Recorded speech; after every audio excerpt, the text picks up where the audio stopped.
When you're starting your first campaign, one of the things that I always recommend is isolating the players.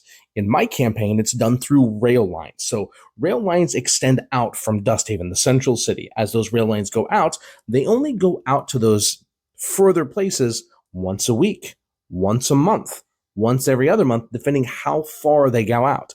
And then there are some rail lines that go other to major settlements, which only go once a year or twice a year because of how dangerous it is to travel those great distances through the magical wilds.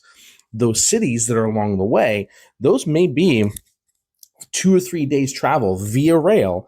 And then once they're there, a rail line only comes out there once a month. Those cities are protected by magical barriers that keep the magical creatures at bay, but they're in usually a lower magical zone, meaning really powerful magical creatures can't exist because the world can't sustain them.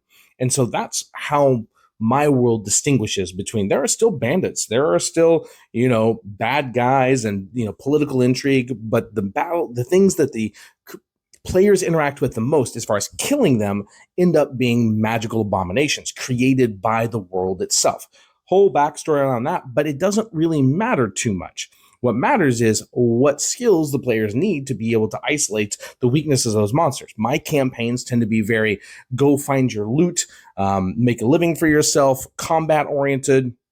And then there's a arcing story in the background that has to do with the villages and cities and politics. So we have the encounters, we have the politics, we have the role play, and so it intermixes. It's very much a isekai story, a he who fights with monsters style of gameplay, but we still have lots of role play opportunities. But by isolating my players, it limits what their interactions are. They can go back to Dusthaven, but that train, that rail line won't show up for another month, and they're there for a mission. So I kind of always start my players on rails with a objective in mind. I've already got the group together. They're there for a reason.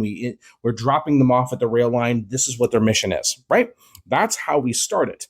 Then I've limited what they can do. As a new dungeon master, that's very effective because it's less work for you to have to do, especially if you're creating your own world.